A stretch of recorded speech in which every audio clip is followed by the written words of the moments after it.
Okay तो चलो आओ,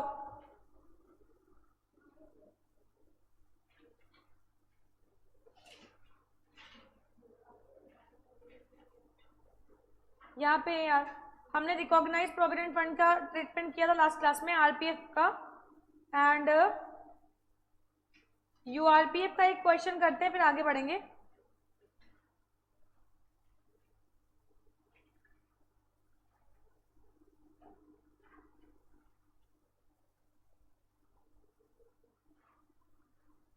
चलो यहाँ आ जाओ, illustration 4। Mister x is employed in ABC limited and getting basic पे 70,000 per month, DA 30,000 per month, bonus 50,000 per month and commission 1% on sales turnover of 100 lakh. Employee has contributed 18,000 per month to the unrecognised provident fund and employee has also contributed an equal amount during the year, interest 2 lakh was credited and employee, देखो अब यहाँ पे क्या कह रहे हैं, employee and employee दोनों contribute करें 18,000, ड्यूरिंग द ईयर 2 लाख रुपए का इंटरेस्ट क्रेडिट हुआ है जो कि 10% के इक्विवेलेंट है, और अब आपको ट्रीट करना है यूआरपीएफ को, है ना। तो यार ये कौन सा क्वेश्चन है, रिटायरमेंट का क्वेश्चन है, ये रिटायरमेंट का क्वेश्चन है या फिर ये एम्प्लॉयमेंट का है? यार ये एम्प्लॉयमेंट का क्वेश्चन है, और अगर ये एम्प्लॉयमेंट का क्वेश्चन है तो वेरी सिंपल यार, हम यहाँ पे यूआरपीएफ का कोई ट्रीटमेंट नहीं करेंगे। ये बताओ बेसिक पे कितनी है, 70,000 है, तो 70,000 इंटू 12 कितना आ गया, 8,40,000। डीए कितना है, 30,000 इंटू 12 कितना आ जाएगा, 3,60,000। और कमीशन कितना है, 100 लाख। बताओ कितना आएगा यार ये, हाँ 1 लाख। इसके अलावा और क्या है, बोनस कितना है, 50,000। और कुछ इसके अलावा? बस यूआरपीएफ दे रखा, इसका कोई ट्रीटमेंट करेंगे नहीं क्योंकि एम्प्लॉयमेंट का क्वेश्चन है, तो एम्प्लॉयमेंट के क्वेश्चन में इसका कोई ट्रीटमेंट नहीं करेंगे। तो वेरी सिंपल, इसको सम अप कर दो, जो अमाउंट आएगा और उसमें से 50,000 लेस करने का जो अमाउंट आएगा वो क्या कहलाएगा, सैलरी कहलाएगा। समझता है? तो इसमें हम लोगों को कोई भी ट्रीटमेंट नहीं करना है, समझता है? ओके ये देखो 13,50,000, बात खत्म हो गई, 50,000 ये लेस किया एंड कहानी खत्म। अब एक और क्वेश्चन करवा दूं, यहाँ पे रिटायरमेंट का है। Mister x retire from services on December 31, 2023। अच्छा तो इन्होंने कब रिटायरमेंट लिया है, दिसंबर को लिया है, 31 दिसंबर को। आफ्टर सर्विंग 25 ईयर की services and following are the particulars of his income investment for the previous year 23-24। अब बेसिक पे कह रहे हैं 16,000 रुपए, डियरनेस है इतना, lump sum payment receive from unrecognised provident fund 6 lakh है, 6 लाख है, एंड डिपॉजिट ऑफ पीपीएफ, इसका कोई ट्रीटमेंट नहीं करना है। Out of the amount receive from the provident fund employer share was 220, interest है 50,000, 270 है एम्प्लॉय का, एंड 60,000 रुपए एम्प्लॉय के उस पर इंटरेस्ट है। अब देखो ध्यान से यूआरपीएफ का ट्रीटमेंट देख लो यार, यहाँ पे कह रहे हैं कि कितना अमाउंट मिला है, लमसम 6 लाख रुपए मिला हुआ है। अब इस 6 लाख में क्या है, 2,20,000 रुपए क्या है, एम्प्लॉयर कॉन्ट्रीब्यूशन है, तो ये क्या हो जाएगा, टैक्सेबल हो जाएगा।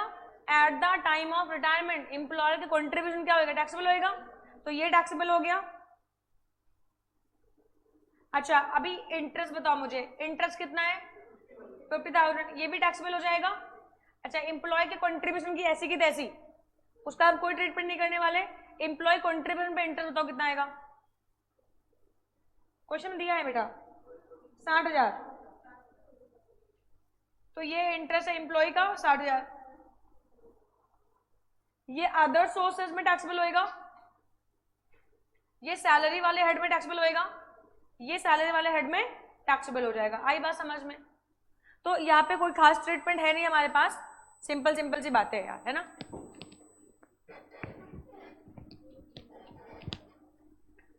आगे बढ़ू बेटा, जब आप पूरा फुल फ्लेज क्वेश्चन करोगे तो फुल फ्लेज क्वेश्चन में तो कंपटीशन एंड ऑल सब कुछ आएगा ना यार, तो उसमें तो आप अदर सोर्सेज का अदर सोर्सेज में लेके जाओगे, सैलरी वाला सैलरी में लेके जाओगे, तो लिखना पड़ेगा ऑफ कोर्स। तो यार यहाँ पे ना, यहाँ पे ये ट्रीटमेंट खत्म होता है। एसपीएफ के रिस्पेक्ट में मैंने ऑलरेडी बता दिया था कि ये क्या हो जाएगा, फुल्ली एग्जाम, ठीक है। तो ग्रेचुटी हो गई, आरपीएफ हो गया हमारा, और इसके बाद और क्या बचा, पेंशन भी ट्रीटमेंट कर लिया हम लोगों ने, एंड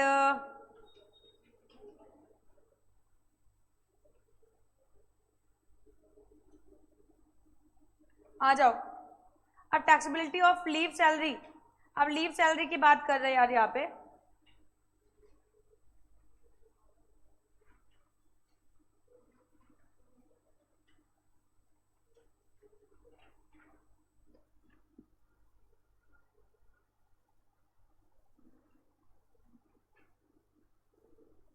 लीव इनकैशमेंट। अब ये लीव इनकैशमेंट क्या होती है, देखो बहुत सारे हमारे पास लेबर लॉज पास है एंड उन लेबर लॉज में अलग अलग लेबर लॉज में अलग अलग बातें क्या रखी है। तो यहाँ पे ना लेबर लॉज में कहा जाता है कि एम्प्लॉय को जो संडे की छुट्टी मिलती है वो तो मिलेगी मिलेगी, होली दिवाली दशहरा ईद बकरीद वो मिलना है वो तो मिलेगा मिलेगा। इसके अलावा एम्प्लॉयर तुम्हारी जिम्मेवारी है उनको कुछ कैजुअल लीव्स भी दो, है ना। तो अलग अलग एक्ट में अलग अलग प्रावधान है एंड अलग अलग लीव्स आपको दी जाती है। अब यहाँ पे कहते हैं कि मान लो हो सकता है कि आप किसी ऑर्गेनाइजेशन में जॉब कर रहे हो, मान लो एक मिस्टर एक्स है वो एबीसी लिमिटेड में जॉब कर रहे हैं। अब एबीसी लिमिटेड की एक चॉइस है कि इनको 30 छुट्टियां देंगे एक साल में, 40 देंगे, 50 देंगे, ये इनकी चॉइस है। अब आपको ये अलग अलग मिलती है। आप भी अगर आपके पेरेंट्स भी अगर गवर्नमेंट जॉब में होंगे तो आपने देखा होगा क्यों कहते होंगे यार मेरी सीएल तो खत्म होने वाली है, ऐसा कहते सुना है, मेरी कैजुअल लीव खत्म होने वाली है या कैजुअल लीव मेरी इतनी बची हुई है। तो क्या है ये मधुमक्खी है क्या? आ? आ?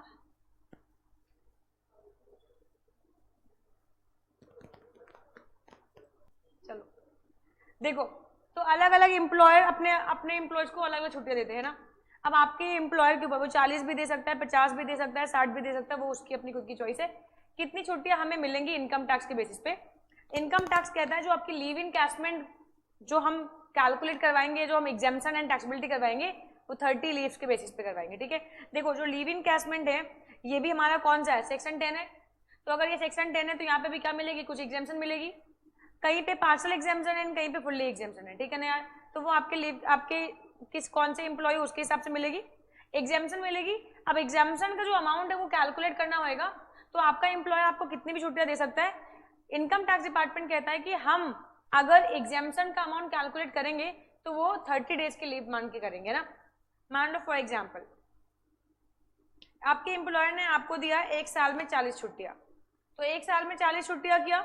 अब हो सकता है कि इसमें से कुछ छुट्टियां आपने अवेल कर ली हो, कुछ छुट्टियां आपने इनकैश करवा ली हो, और जो छुट्टियां आपकी बची हुई हैं जिनको आपने अवेल नहीं किया या जिनको आपने इनकैश नहीं करवाया वो रिटायरमेंट के टाइम पे तुमको कैश के फॉर्म में मिल जाती है। आई बात समझ में?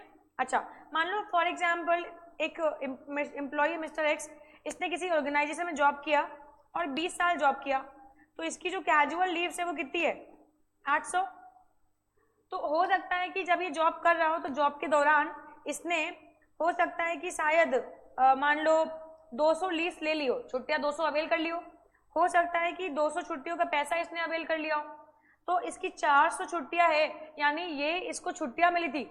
और अगर आपने ये छुट्टियां नहीं ली, अवेल नहीं किया और इन छुट्टियों के दिन भी तुमने काम किया तो ऑफकोर्स इसका पैसा तुम्हें मिलना चाहिए। तो रिटायरमेंट के टाइम पे तुमको इसका पैसा मिल जाएगा। आई बात समझ में?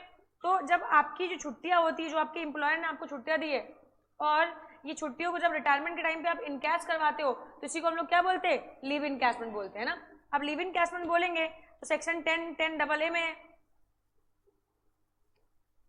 तो यहाँ पे तो ऑफकोर्स यहाँ पे कुछ एग्जेम्प्ट होएगा और कुछ क्या होएगा, टैक्सेबल होएगा। आ जाओ देखते हैं कितना एग्जेम्प्ट और कितना taxable.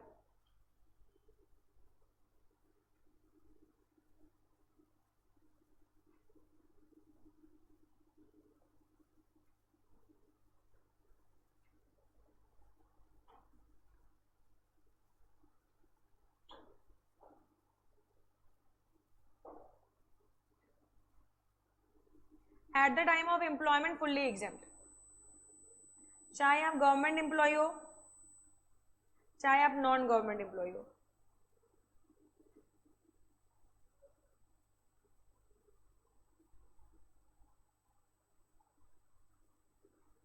At the time of employment fully taxable. अगर तुम मेरी जिंदगी में नहीं होती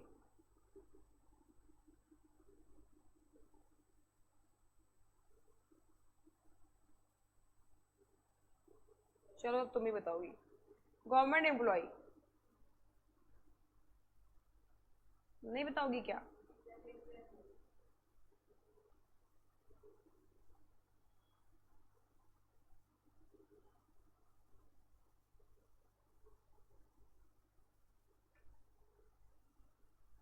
non government employee actual received क्यों? स्टैट्यूटरी लिमिट कितनी है?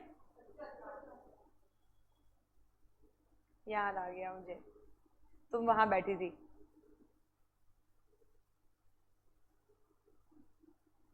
और क्या है?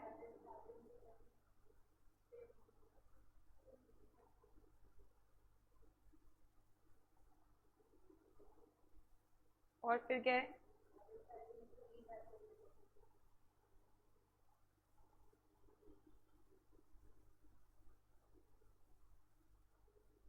Average salary into leave credit.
कर लिया?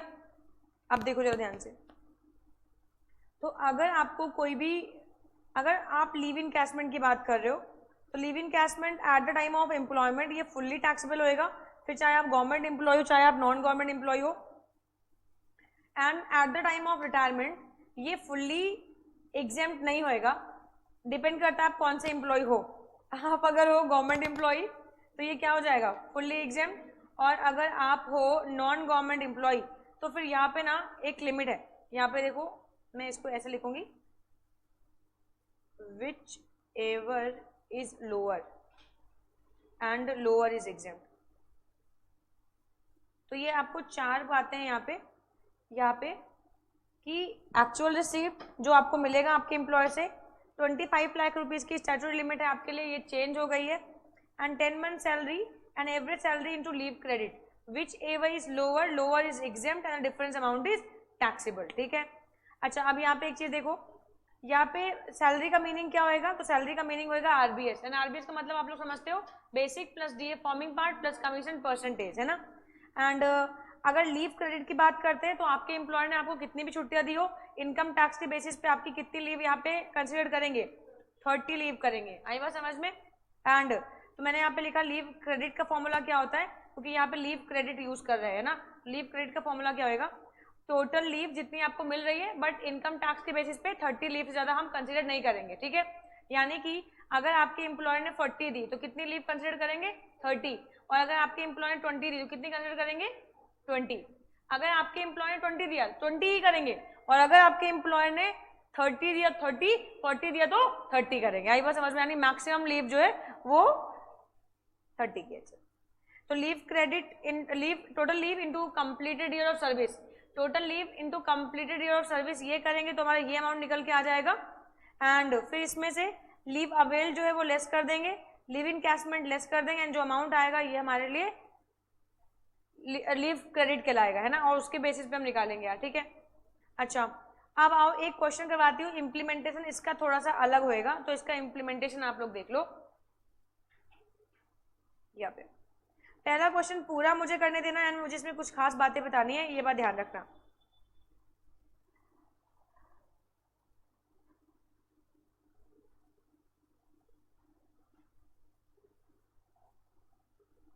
एक चीज मुझे बतानी है आप लोगों को,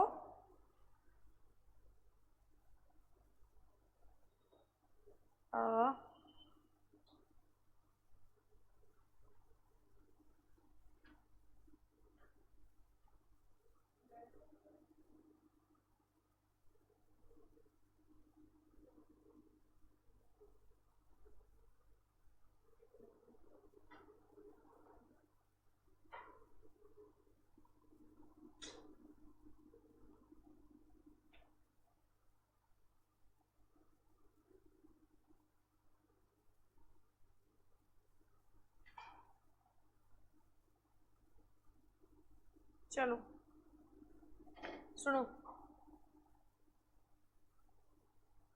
पहला क्वेश्चन मुझे करने देना। Mister X retired from ABC limited on 10/11/2023 after serving the employer for 20 year and 10 month की services. The employer has paid him leave salary 5 lakh and the employee was entitled for 2 months leave per year of service. यानी कितनी leave मिल रही है 60 दिन की, क्योंकि 2 month का मतलब कितना हो गया 60 days हो गए।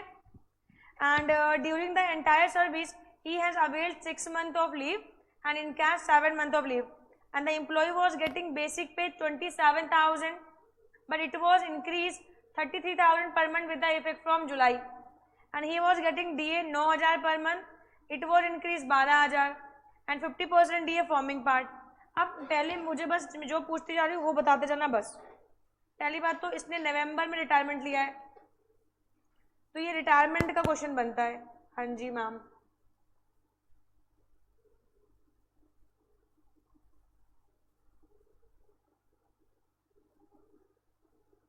तो यहाँ पे हम लिखते हैं बेसिक सैलरी। स्टार्टिंग में कितनी सैलरी इसको मिल रही थी 27,000 मिल रही थी, तो 27,000 इंटू अप्रैल मई जून, जुलाई से बदल रही है सैलरी, तो अप्रैल मई जून, तो इसको तो 3 आ गया, एंड उसके बाद सैलरी कितनी बढ़ी है 33,000, तो 33,000 इंटू जुलाई अगस्त सितंबर अक्टूबर, नवंबर में रिटायरमेंट लिया ना, तो अक्टूबर तक के लिए कितना आया इंटू 4, एंड यहाँ पे नवंबर में 10 दिन जॉब किया है ना, तो 33,000 इंटू 10/30 कितना आया 2,24,000। डीए बताओ यार कितना है, पहले कितना डीए था 9,000 into 3 plus 12,000 into 4 plus 12,000 into 10 divided by 30 कितना आया 79,000। ठीक है, तो बेसिक प्लस डीए हो गया, इसके अलावा और तो कुछ नहीं है शायद, मुझे लग रहा है कमीशन एंड ऑल नहीं है। तो अब सीधे सीधे लीव सैलरी की बात करते हैं, आ जाओ लीव सैलरी। अब तो लीव सैलरी का फॉर्मूला क्या होगा, एक्चुअल रिसीव, स्टैट्यूटरी लिमिट कितनी है 25 लाख रुपीज, और 10 मंथ सैलरी। यहाँ पे 10 मंथ सैलरी में थोड़ा सा गेम है, और यहाँ पे आ जाता है average salary into leave credit, तो ये हमें निकालना पड़ेगा यार, average salary into leave credit में मुझे निकालना पड़ेगा यार।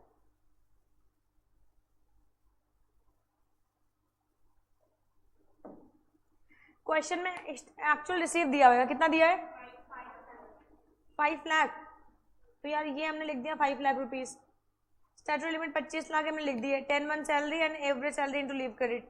अब यार यहाँ पे आओ एक काम करते हैं, हम 10 मंथ सैलरी निकालते हैं। देखो यहाँ नवंबर में रिटायरमेंट लिया है, अभी तक था जब मैंने ग्रेचुटी में पेंशन में आपको सैलरी वगैरह कंप्यूट करवाई ग्रेचुटी में, तो immediately preceding the month of retirement से करवाई थी। और अगर लीव इन कैशमेंट में आप सैलरी को कंप्यूट कर रहे हैं तो इमीडिएटली प्रीसीडिंग द डे करेंगे। यानी कि इसने 10 तारीख को रिटायरमेंट लिया है, अब अगर हमें 10 महीने निकालने हैं तो अभी तक ग्रेचुटी में जिस मंथ रिटायरमेंट लेते थे उस मंथ के जो डेज थे छोड़ देते थे। अब यहाँ पे क्या करेंगे, अगर 10 दिन इसने यहाँ पे जॉब किया है तो 10 दिन ये लेंगे। जरा एक काम करो, मुझे 10 महीने पीछे लेके आओ, अक्टूबर, सितंबर, अगस्त, अरे बीच में सैलरी चेंज भी तो हो रही है, तो उसे ऐसे लिखो यार, जुलाई, जून, मई, अप्रैल, और उसके बाद मार्च और फेब। कहाँ तक आना है, जैन तक आना है, जैन। अब देखो ध्यान से, 1 2 3 4 5 6 7 8 9, ये तो 9 मंथ है, ये तो हम यहाँ पे लेंगे यार 9 मंथ। ये तो 9 मंथ की सैलरी तो जैसे जैसे ये पूरी पूरी हम निकाल लेंगे यार। यहाँ के 20 डेज लेंगे इन एंड यहाँ के 10 दिन लेंगे, तो ये 20 और 10 मिलकर ये 1 महीने हो गया, 20 में 9 महीने हो गया। यानी कि लीव इन कैशमेंट में salary immediately preceding the day निकालेंगे एंड वहां पे निकालते थे इमीडिएटली प्रीसीडिंग द मंथ, ठीक है ना यार। तो ग्रेचुटी में सैलरी निकालते थे immediately preceding the month and यहाँ पे निकालेंगे इमीडिएटली प्रीसीडिंग द डे। आई बात समझ में। तो यहाँ पे अब मान लो फॉर एग्जाम्पल 11 को रिटायरमेंट लिया तो 10 तक उसने काम किया ना, 10 से हम सैलरी को लेना स्टार्ट कर देंगे, ठीक है। चलो अब यार सैलरी निकालते हैं। जनवरी में इसको कितना मिल रहा था, तो 27,000 अगर मिल रहा है तो 27,000 इंटू 20/30 करेंगे तो यहाँ पे एक अमाउंट कितना, 18,000। और फिर उसके बाद हम लोग 27,000 इंटू जुलाई में सैलरी चेंज हुई ना, तो हम यहाँ पे करेंगे ये 5 महीने, तो ये आ गया हमारे लिए 5 इंटू 5, ठीक है, plus 33,000 into 1 2 3 4 into 4 plus 33,000 into 10/30। जरा मुझे बताओ, ये तो 18,000 हमने लिख दिया एज इट इज, ये बताओ कितना है 27,000 इंटू 5, 1,33, और ये बताओ कितना आएगा 132, और ये कितना आएगा 11,000 आ जाएगा, ठीक है। तो यार ये जब जोड़ दोगे तुम तो ये तो आ गई तुम्हारे पास सैलरी, लेकिन अभी आरबीएस नहीं आई है। कितना है बेटा ये 2,90,000। अभी डीए भी तो लेना पड़ेगा। अब डीए बताओ यार, डीए भी स्टार्टिंग में कितना 9,000 था, तो वापस फिर से 9,000 into 20/30 into 50% DA forming part है ना, तो इंटू भी करेंगे इसका 50% है ना, तो ये फिर उसके बाद प्लस 9,000 इंटू 5 का 50%, फिर कितना डीए हो गया था हमारा 12,000, तो 12,000 इंटू 4 इंटू 50%, और फिर आ जाएगा हमारे पास 12,000 इंटू 50% का 10/30। अब ये बताते जाओ यार, ये 3,000 आया, फिर कितना है 9,000, हाँ 22,500 प्लस 24,000 प्लस 2,000, जोड़ो कितना आएगा ये, जरा इसको और इसको जोड़ो कितना आएगा, ये 10 मंथ सैलरी आ गई 3,47,500, तो ये आ गई हमारी 10 मंथ सैलरी, समझा क्या हर्ष। तो ये आ गई एंड फिर उसके बाद average salary into leave credit, तो आओ यार यहाँ पे लीव क्रेडिट भी निकालते हैं। एम्प्लॉय ने कितने दिन जॉब किया, 20 साल 10 महीने है ना, तो इसको राउंड ऑफ करके कितना कर लेंगे 21 कर लेंगे, क्यों, हाँ राउंड ऑफ नहीं करेंगे, फ्रैक्शन इग्नोर करेंगे यहाँ पे। और यहाँ पे कितनी छुट्टी मिली है, 2 महीने की छुट्टी मिल रही है, तो इसका मतलब क्या है, हमें देखो हमें उससे मतलब ही नहीं 60 दिन की मिल रही है, हमें किससे मतलब है 30 से। तो 30 इंटू कितना 20, कितना आ गया 600। तो टोटल छुट्टियां इनको एग्जाम्शन के कितनी मिलेंगी 600 ना। आपके एम्प्लॉय ने आपको 60 दिन 2 महीने की लीव दी ना 60 दिन, बट अपने को 60 से मतलब ही नहीं, अपने को तो 20 से मतलब है ना 30 से। तो ये आ गया कितनी छुट्टियां अवेल करी देखो क्वेश्चन में 6 महीने की। तो 30 इंटू 6 कितना आया, देखो कितनी छुट्टियां कैश करवाई है 7 महीने। तो कितना आ गया ये, चलो ये लेस करो कितना आएगा 280 20, ठीक है 210 आ गया यार, ये 210 दिन है। अच्छा मैंने यहाँ पे फॉर्मूले में लिखा हुआ है average salary into leave credit. Average salary तो हमने 10 महीने की निकाल रखी है, यहीं से लेंगे एवरेज।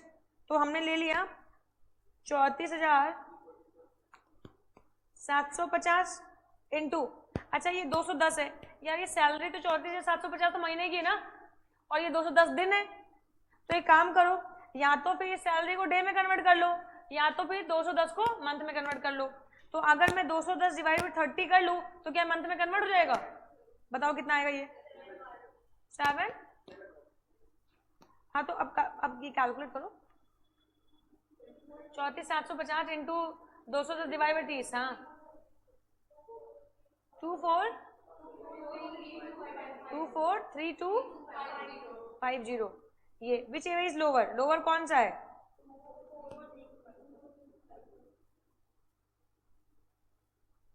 यही लोअर है। तो lower is exam and difference amount is taxable. तो 5 लाख में से इसको लेस करो कितना आएगा 256 5/7 में इसको सम अप करो कितना आएगा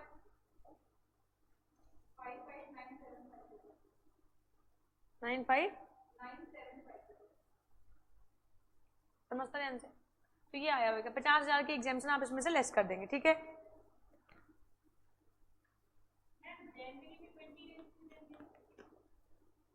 हाँ बेटा बेटा क्योंकि हम मंथ में 30 डेज ही कंसिडर कर रहे हैं, मैंने आपको बताया था कि मंथ में हम 30 डेज ही कंसिडर करेंगे।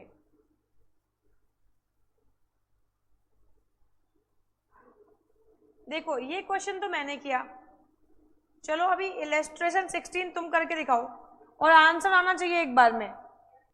After serving the employer for 20 साल एंड 10 महीने की service, the employer has paid him leave salary 3,75,000। The employee was entitled 20 दिन की लीव।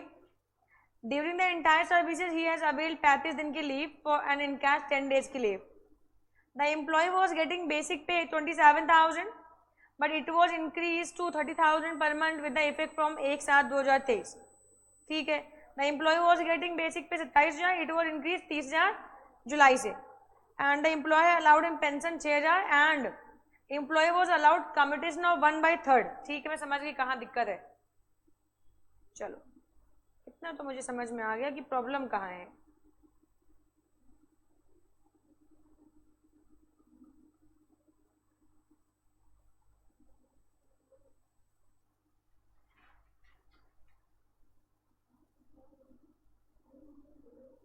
चलो बेसिक सैलरी मुझे करवाओ। बेसिक सैलरी स्टार्टिंग में कितनी मिल रही है 27,000। तो 27,000 टू अप्रैल मई एंड जून, 27,000 इंटू अप्रैल मई एंड जून 3 महीने, फिर कितनी हो गई 81,000 इंटू 30,000 इंटू 5 है ना। दिसंबर में रिटायरमेंट लिया ना, जुलाई अगस्त सितंबर अक्टूबर नवंबर दिसंबर 6 महीने कर लेंगे ना, क्योंकि 31 दिसंबर को किया ना बेटा।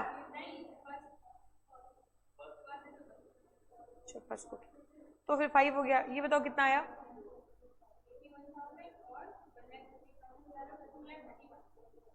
2,31,000। डीए कितना है, डीए नहीं है। तो एक काम करो सीधे सीधे हम लोग क्या करते हैं पेंशन का ट्रीटमेंट कर लेते यार। तो पेंशन में सबसे पहले कर लो अनकमिटेड। तो इसने दिसंबर से रिटायरमेंट लिया है ना, अब अगर दिसंबर से इसने रिटायरमेंट लिया है तो एक काम करते हैं, ये बताओ कम्यूटेशन कब किया है, कौन से मंथ में किया है, कम्यूटेशन कौन से मंथ में हुई है मार्च में हुई है। तो दिसंबर, जनवरी, फरवरी 3 महीने की पेंशन 6,000 इंटू 6,000 इंटू 3, ये आ गया 18,000। अब यहाँ पे देखो 1/3 पेंशन कम्यूट कर लिया ना, तो 2/3 पेंशन तो अभी भी मिल जाएगी। तो 6,000 का 2/3 करो, कितना आएगा 4,000। तो यार ये आ गई अपनी अनकम्यूटेड पेंशन जो है, ये आ गई 22,000। इतना सबका आया था। अच्छा अब आ जाओ कमिटेड पे। अब एक बार कमिटेड पे प्लीज ध्यान दो मैं क्या कह रही हूँ। कमिटेड में इन्होंने 1/3 पेंशन निकाली है, ग्रेचुइटी नॉट रिसीव, तो 50% pension exam and different amount is taxable, ठीक है, तो 50% उसका एग्जाम होएगा। अब मुझे बताओ कितना अमाउंट है कमिटेड का, 2,40,000। अगर ये 33.33 के बराबर है तो क्या मैं इसका 100 निकालू, तो ये आ गया 7,20,000, ये 7,20,000 आ गया। अब इसका 1/2 कितना आएगा, 3,60,000। 3,60,000 रुपये क्या हो जाएगा, एग्जाम हो जाएगा। अच्छा मैंने निकाला कितना 240 और एग्जाम्पशन का लिमिट कितना 360, तो होल अमाउंट इस क्या हो जाएगा exam and nothing is taxable. समझता ध्यान से, यहाँ गड़बड़ हुई थी क्या, नहीं हुई थी, तब क्या दिक्कत हुई यार। अब आ जाओ लिव इनकैशमेंट पे।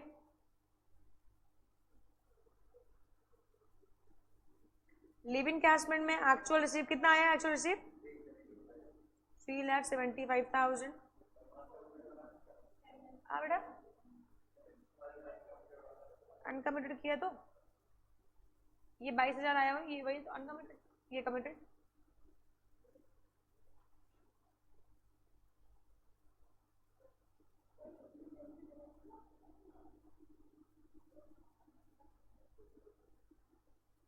एवरेज सैलरी निकालेंगे तो दिसंबर, मतलब इसने रिटायरमेंट ले ली नवंबर में ना, दिसंबर में मतलब with the effect from December, तो नवंबर से हम काउंट करेंगे, तो इसमें तो लोचल लफड़ा ही नहीं है कोई, नवंबर से करेंगे। 10 महीने पीछे आ जाओ, जैन, तो जनवरी से लेके जून तक की सैलरी एक निकाल लो।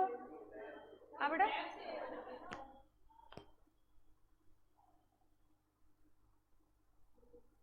फरवरी, मार्च, अप्रैल, मई, जून, जुलाई, अगस्त, सितंबर, अक्टूबर, नवंबर, ठीक। तो 27,000 इंटू 5, 33,000 इंटू 5,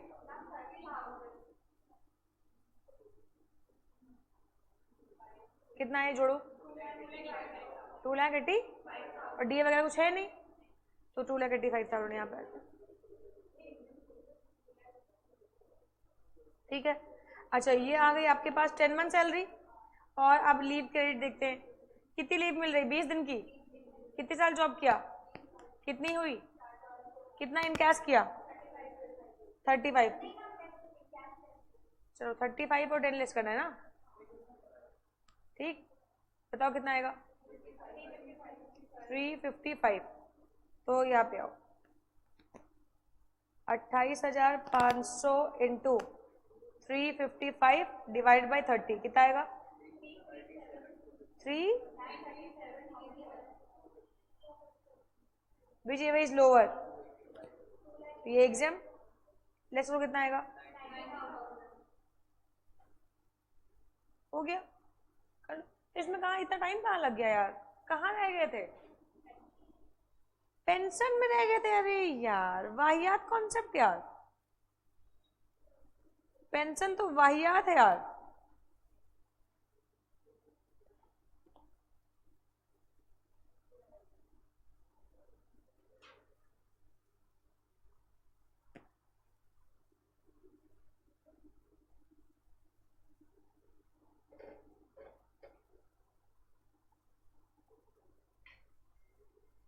चलो इलस्ट्रेशन 17, चलो तो आगे बढ़ते हैं यार, आ जाओ आगे। अगला कौन सा बात है, रिट्रेंचमेंट कॉम्पनसेशन का, ये क्या कहानी है देख लो। देखो एक होता है रिटायरमेंट, एक होता है रिट्रेंचमेंट। अब रिट्रेंचमेंट क्या है, रिटायरमेंट क्या है। देखो रिटायरमेंट में आप हो सकता है कि आपने खुद जॉब छोड़ दी हो तो रेजिग्नेशन, आपको निकाल दिया गया हो तो टर्मिनेशन, और अगर एम्प्लॉयर ने आपको किसी मजबूरी में निकाला हो तो रिट्रेंचमेंट। यानी कि ऐसा हो सकता है कि एम्प्लॉयर जो बिजनेस कर रहा है उस बिजनेस में मंदी आ गई हो, या एम्प्लॉयर कि वहाँ पे अभी मार्केट में बहुत रिसेशन चल रहे हैं और ज़्यादा एम्प्लॉयज की आवश्यकता नहीं है, तो इस केस में जब आपका एम्प्लॉयर आपको निकालता है, मतलब अदर देन पनिशमेंट जब एम्प्लॉय अपने एम्प्लॉय को जॉब से निकालता है तो उसको हम लोग बोलते हैं रिट्रेंचमेंट, ठीक है। एंड अगर रिट्रेंचमेंट आपको मिलेगा तो ये भी सेक्शन 10(10)(b) में, और यहाँ पे भी एग्जेम्पशन एंड टैक्सेबिलिटी यहाँ पे भी होगी, है ना। अब देखो जरा ध्यान से क्या है, अगर कोई एम्प्लॉय अपना बिजनेस क्लोज कर रहा है या मार्केट में रिसेशन है, इस वजह से अगर एम्प्लॉय अपने एम्प्लॉय को निकालता है तो उसके बदले में, जब निकालता है तो उसके बदले में जो कॉम्पनसेट करता है अमाउंट को, वो हमारे लिए रिट्रेंचमेंट कॉम्पनसेशन कहलाएगा। एंड ये जो ट्रीटमेंट है ये इंडस्ट्रियल डिस्प्यूट एक्ट के बेसिस पे हम लोग करते हैं, एंड सेक्शन 10 में तो एग्जाम्पशन होगी यहाँ पे। अब ये चाहे एम्प्लॉय, अब देखो गवर्नमेंट केसेस में ऐसा नहीं होता है, अगर गवर्नमेंट की किसी सेक्टर में मंदी आ जाएगी तो क्या आपको जॉब से निकाल देंगे, वो तो आपका लाइफ टाइम कॉन्ट्रैक्ट होता है, तो उसके बारे में तो बात ही नहीं कर रहे हैं। हाँ, अभी प्राइवेट ऑर्गेनाइजेशन के बारे में बात कर रहे हैं कि अगर आपको जॉब से निकालते हैं तो हम क्या करेंगे, तो यहाँ पे कहते हैं एक्चुअल रिट्रेंचमेंट जो रिसीव्ड वो लिखेंगे, है ना। एंड इसके अलावा 25(b) में जो क्राइटेरिया है वो लिखेंगे हम लोग। एंड स्टैट्यूटरी लिमिट कितनी है, 5 लाख रुपए की, देखो ऐसे।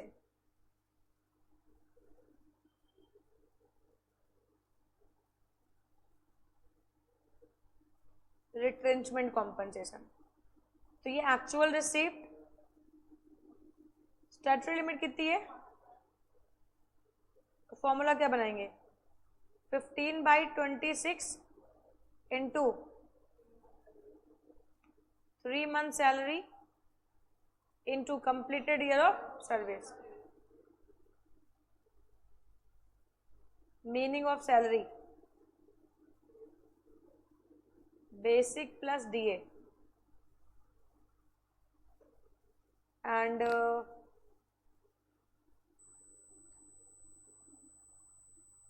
Fractions considered.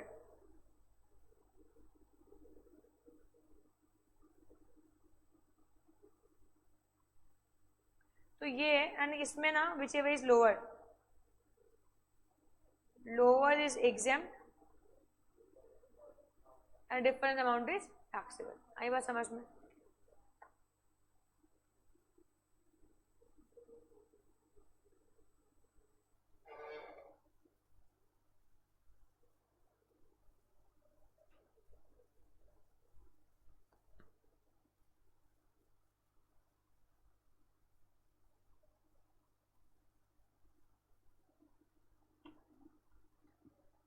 कुछ पूछते हैं तो यार ये ना प्राइवेट के केस में होगा, गवर्नमेंट के केस में नहीं होने वाला, नॉन गवर्नमेंट के केस में होगा, क्योंकि गवर्नमेंट जॉब में निकालते नहीं है आपको, है ना। अगर कोई डिपार्टमेंट टूट भी जाता है तो आपको अगले डिपार्टमेंट में मूव करवा देते हैं, ठीक है। चलो तो इस पे भी एक क्वेश्चन कर लो फिर आगे बढ़ जाएंगे यार, है ना। ये पूरा DA बेटा, जब भी लेबर लॉज में ना हम सैलरी को उठाएंगे तो बेसिक प्लस DA पूरा दे रखा है, बट अगर हम लोग नॉर्मल इनकम टैक्स के बेसिस पे करेंगे तो DA फॉर्मिंग पार्ट ही लिया है। लेकिन क्योंकि मैंने आपको बताया ना कि ये जो टॉपिक है ना, ये इंडस्ट्रियल डिस्प्यूट एक्ट करके एक एक्ट पास है 1947, तो ये जो टॉपिक है ये एग्जाम्पशन हमने वहां से उठाई हुई है ना, तो इसमें फिलहाल कोई चेंजेस नहीं किए। कहीं आओ दिखा दो तुम्हें मीनिंग ऑफ सैलरी क्या होगी। Meaning of salary was basic plus DA।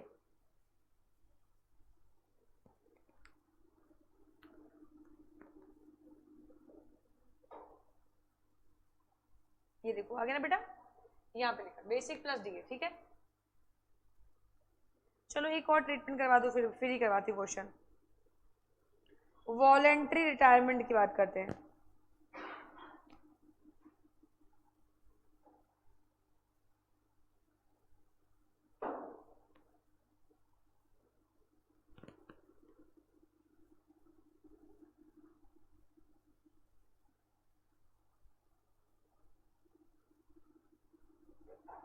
बेटा एक बार एक काम करो, यहाँ पे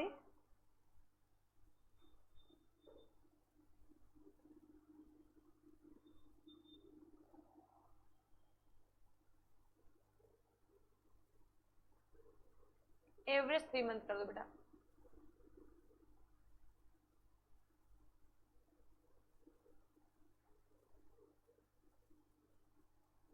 अब VRS की बात करते हैं, वॉलेंट्री रिटायरमेंट स्कीम की। चलो बोलो फॉर्मूला आरोही।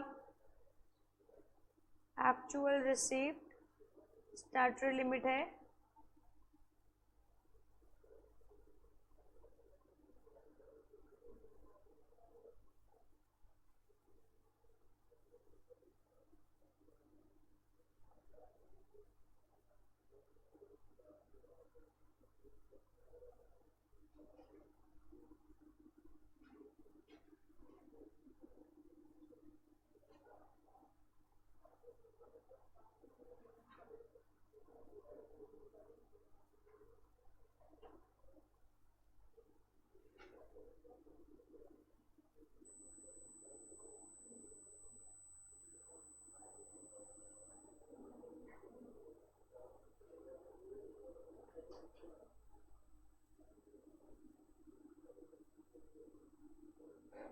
चलो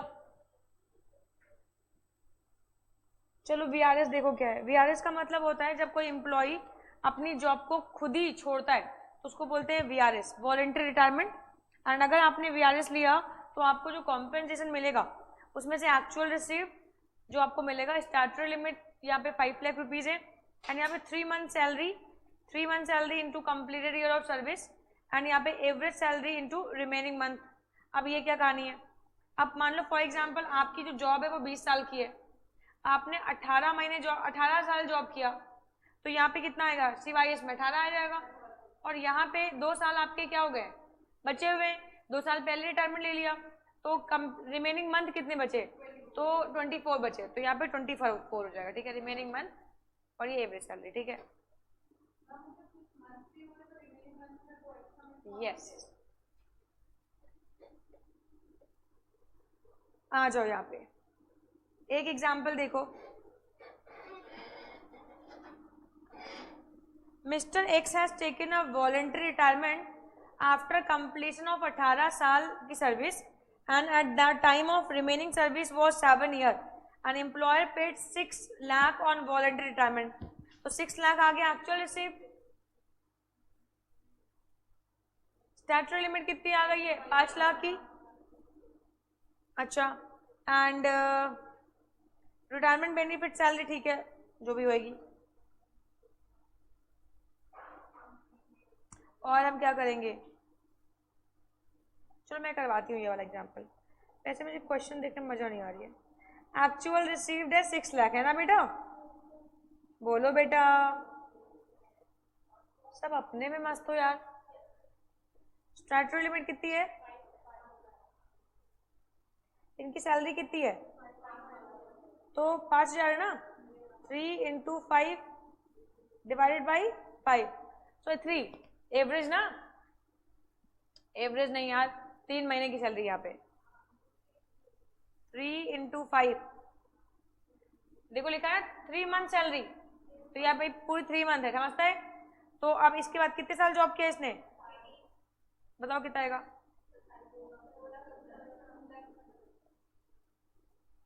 और उसके बाद एवरेज सैलरी 5,000 आएगी, इंटू कितने साल जॉब के बच्चे, 7 का मतलब कितना हो गया, 7 इंटू 12 कर दो, कितना आएगा, 4 लाख, विच एवरेज लोअर कितना है, and different amount is taxable, समझता है, बोलो हाँ। चलो मैम, क्या हम ये क्वेश्चन आपको करके दिखाएंगे, हाँ मेरे प्यारे बच्चों, तुम मुझे ये क्वेश्चन करके दिखाओगे, चलो। और अगर मैम गलत हुआ तो उठक बैठक करवा देना, ठीक है बेटा। आओ अब तुम्हें हम ले चलेंगे परक्यूजिट्स की दुनिया में, और ये है एक छोटी सी नन्ही सी दुनिया परक्यूजिट्स की, जिसको लड़कियां प्यार से बोलती पर्क, आधा तो मॉडर्न इंग्लिश है यार ये, पर्क। आइए इसको हम लोग प्यार से बोलेंगे परक्यूजिट्स, ठीक है। चलो अब ये है क्या, पेज नंबर 251 पे आओ।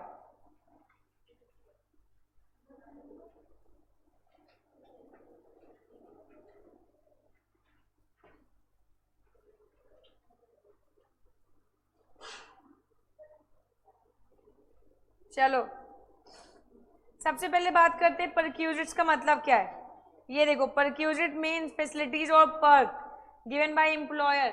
अब ये पर्क का मतलब होता है बेनिफिट।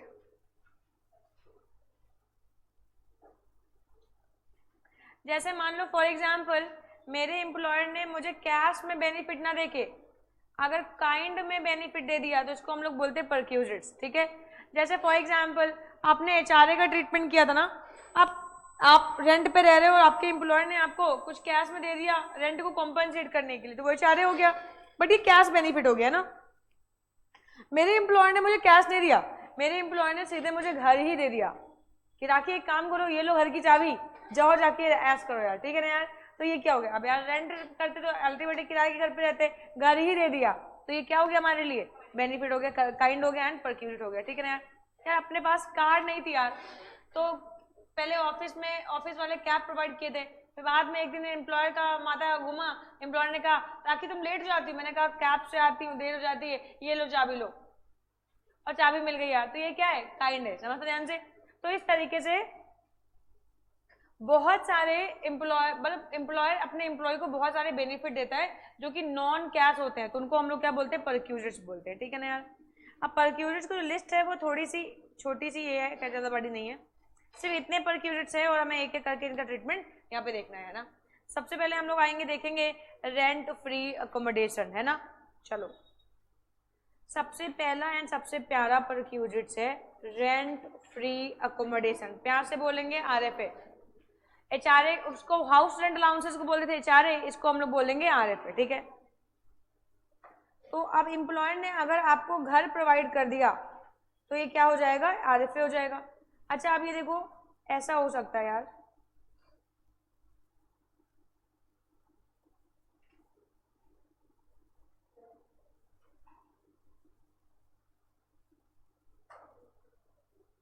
ये घर है,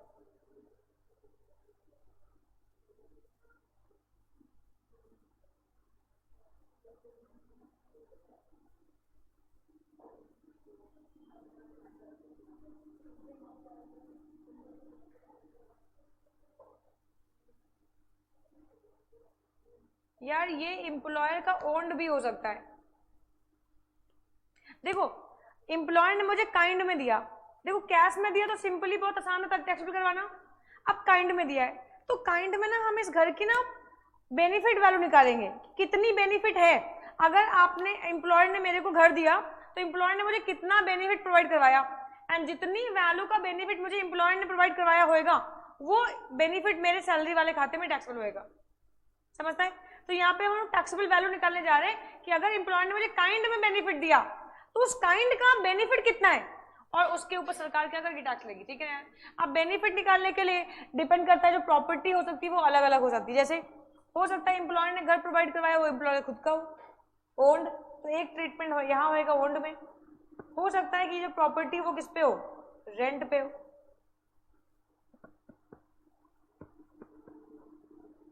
तो इसमें रेंट का भी ट्रीटमेंट हम करेंगे।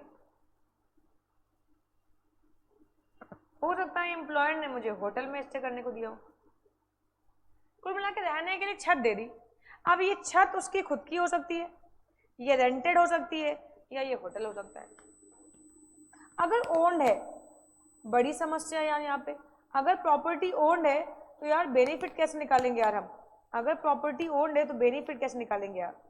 अब देखो ध्यान से, अब मान लो फॉर एग्जाम्पल मेरे एम्प्लॉयर ने मुझे एक घर दे दिया, बट उस कितने का बेनिफिट पहुंचा रहा मुझे ये कैसे पता लगेगा, तो सरकार ने कहा कि एक काम करो, देखो किस एरिया में वो घर प्रोवाइड करवाया, अगर दिल्ली मुंबई जैसे शहर में अगर घर प्रोवाइड करवाया होगा तो बेनिफिट बहुत ज़्यादा होंगे, और अगर किसी रूरल एरिया में घर प्रोवाइड करवाया होगा तो बेनिफिट कम होंगे। तो अब हम यहाँ पे बेनिफिट कैलकुलेट करेंगे कि घर किस पर्टिकुलर लोकेलिटी में किस जगह पे, एंड लोकेलिटी को कैसे हम कैलकुलेट करेंगे, पॉपुलेशन के बेसिस पे। तो अगर पॉपुलेशन है अप टू 10 लाख, अगर आप किसी ऐसे एरिया में रह रहे हो और उस एरिया की पॉपुलेशन है 10 लाख, तो 7.5% of rent free accommodation salary, rent free accommodation salary मानो कि तुम्हारे लिए क्या है, पर्क है। अगर पॉपुलेशन है more than 10 lakh, but up to 25 lakh.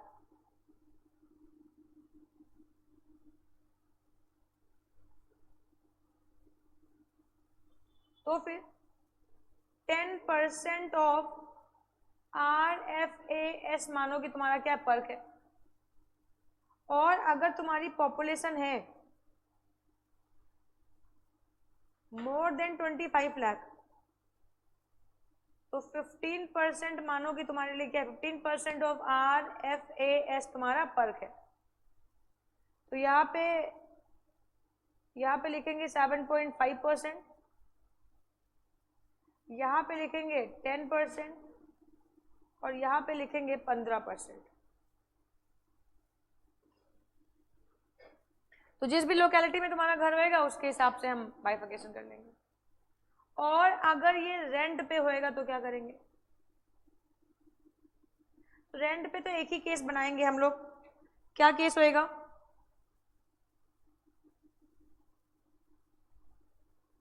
Rent paid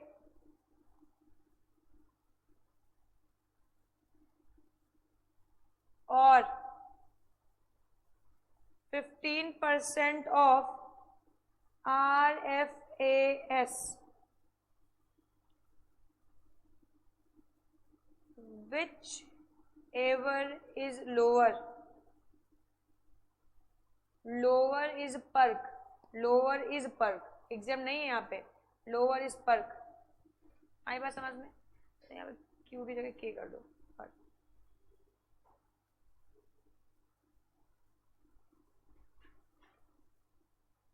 और अगर होटल में है तो होटल में है तो एक्चुअल एक्सपेंस इनकर्ड और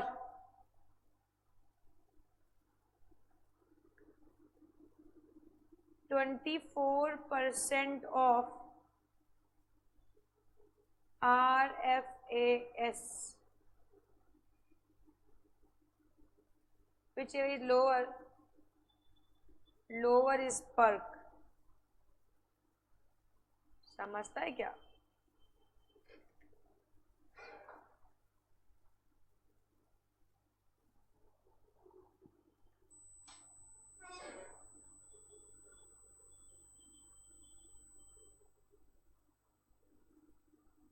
नींद आ रही ना, है ना? मैंने तोड़ देना, ठंडे पानी से नहला देना है।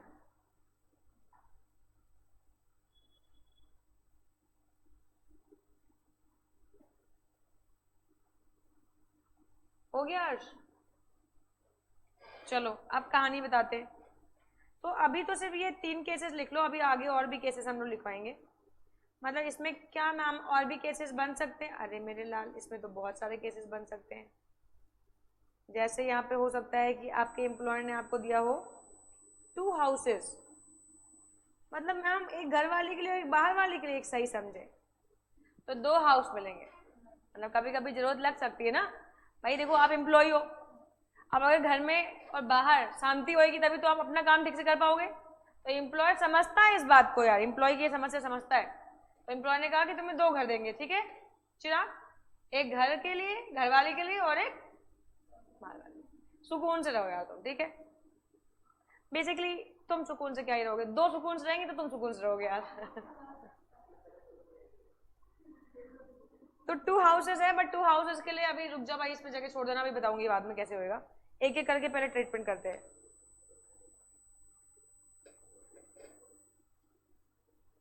अच्छा एक चीज और बता दूं क्या, अगर घर के साथ इन सब के लिए, अगर घर के, होटल के लिए नहीं होएगा, 2 केसेस के लिए होएगा, है ना। अगर घर के साथ आपको फर्नीचर भी मिल गया तब तो फर्नीचर की एक्चुअल कॉस्ट का, किसका, WDV नहीं बोला है मैंने, क्या बोला है, एक्चुअल कॉस्ट। एक्चुअल कॉस्ट का 10% क्या बन जाएगा, और मान लो तुम्हारा फर्नीचर नहीं है, एम्प्लॉय का फर्नीचर नहीं है, रेंट पे लाया है, तो जो रेंट होएगा वो क्या बन जाएगा, पर। आई बात समझ में? मतलब मुझे लगा कि तुम लोग को बता दूंगी तो याद रहेगा, लेकिन मैं भूल गई थी। तुम लोग बहुत मासूम छोटे नन्हे बच्चे हो यार, है ना।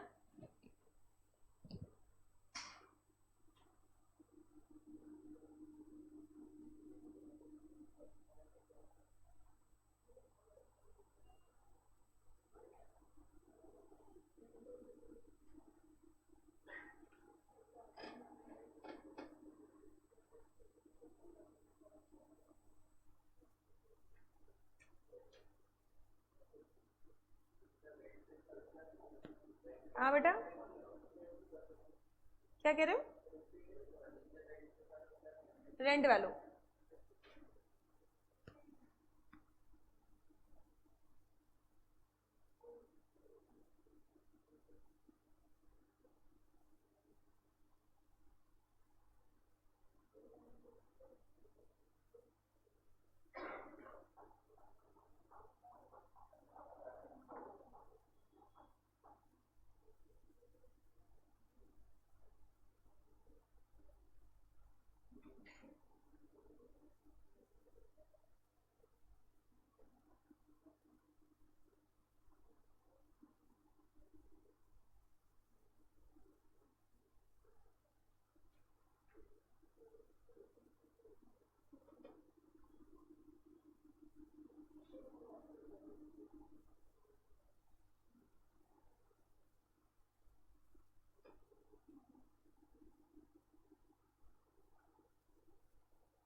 दोनों।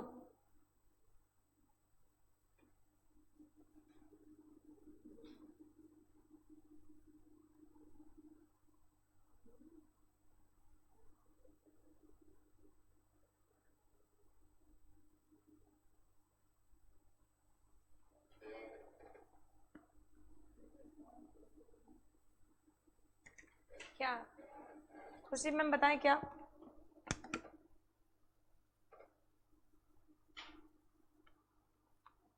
याद आ रहा है आपको? कुछ पढ़ा था ऐसा कभी?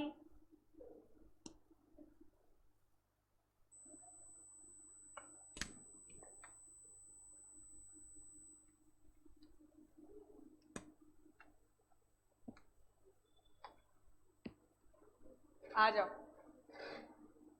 चलो, तो ये आरएफएस की salary, rent free accommodation salary. तो यहाँ पे सैलरी का मीनिंग थोड़ा सा चेंज हो गया है।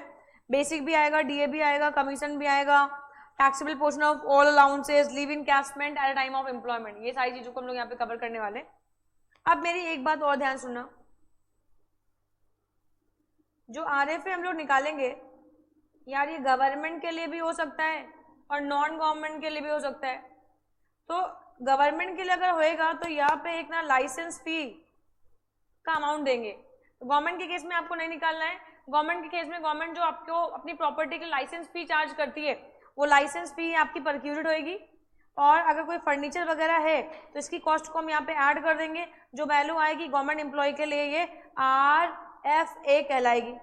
बट नॉन गवर्नमेंट के केस में जो ऊपर ट्रीटमेंट करवाया था, ये नॉन गवर्नमेंट के केस में करेंगे, ठीक है ना यार। तो गवर्नमेंट के केस में जो लाइसेंस फी होगी, क्वेश्चन में दिया होगा, वही हो जाएगी RFA। हालांकि गवर्नमेंट केस में नहीं आएगा, अगर आएगा तो नॉन गवर्नमेंट के केस में आएगा ना। बट ऑफकोर्स नॉलेज दोनों की होनी चाहिए। चलो अब एक काम करते हैं क्वेश्चन। हाँ क्या बेटा? कुछ नहीं, माइनस नहीं करना, प्लस करना बेटा। फर्नीचर कार रेंट जो भी दिया होगा। हाँ यस। चलो एक काम करते हैं, क्वेश्चन करते हैं और यहाँ पे निकालते हैं RFA। बहुत अच्छा क्वेश्चन है, इसमें सब आ जाएगा। पहला मुझे करने देना, बस तुम कैलकुलेट करके फिगर बताओगे बस। Mister X employed ABC limited and getting basic pay 20,000, DA 10,000, 50% DA forming part. Employee has paid bonus 1,000, commission 2,000, CEA 150 पर मंथ एंड 3 बच्चों के लिए, hostel 500 per month for 1 child, entertainment 500, transport 1,800। Employee has paid professional tax 200 on behalf of the employee. Now employer has provided him club facility, उसका है 1,000 रुपए per month. And employer has provided rent free accommodation for which rent paid by employer is 11,000। Employ ने rent पे किया 11,000। तो second वाला treatment लगाएंगे। देखो मैंने आपको 3 केसेस बताए हैं, तो यहाँ पे कौन सा केस एप्लीकेबल होएगा? ये रेंट पे है ना, तो रेंट वाला एप्लीकेबल होएगा, समझता है? क्योंकि एम्प्लॉयर पे करा रेंट, अगर ओन्ड होता तो रेंट नहीं पे करता, समझता है? चलो एक काम करो, फटाफट फटाफट मुझे बस जो मैं पूछ रही हूँ वो बताते जाओ और ये क्वेश्चन को कंप्लीट करवाते हैं।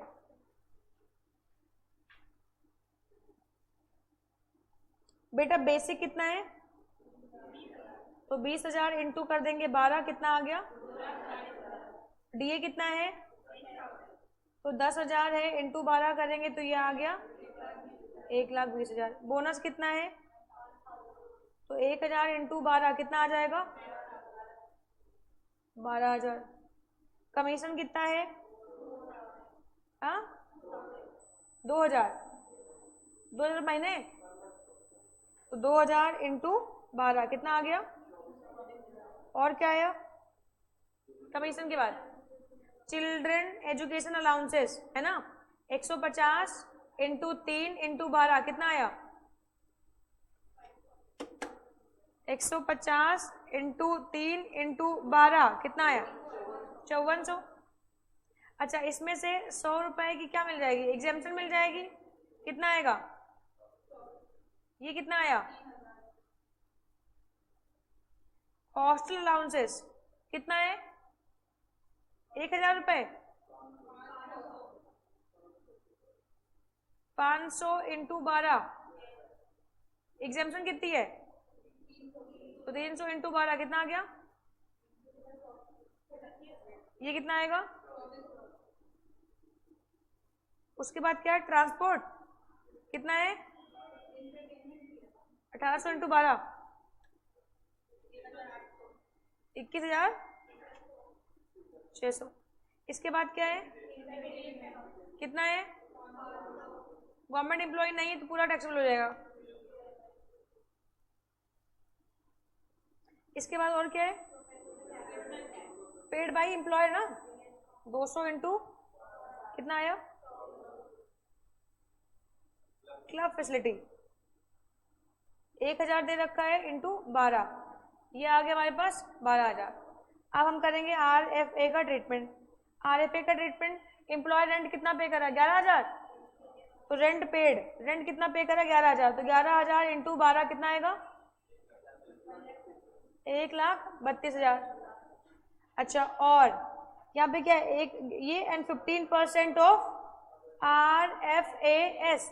अब हमें RFS निकालना पड़ेगा। एक काम करो, लिखो RFS में 2,40,000 कैलकुलेटर पे 2,40,000 ये पूरा आएगा, 1,20 50% ये फॉर्मिंग पार्ट है ना, तो ये कितना आ जाएगा? 60,000। तो अब ये 1 2,40 60, फिर 12,000, ये पूरा ऐड करो,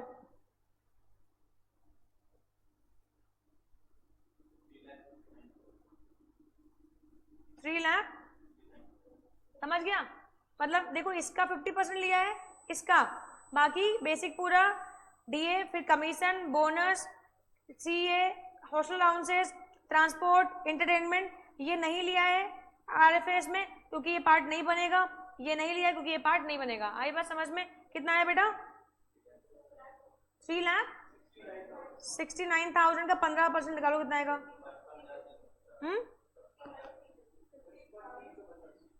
55,350। Which is lower? 55,350, यही क्या हो जाएगा? RF। आई कहानी समझ में? तो ये आई, इसको समअप कर लोगे तो आपकी सैलरी आ जाएगी। कहानी समझता है इतनी बात को?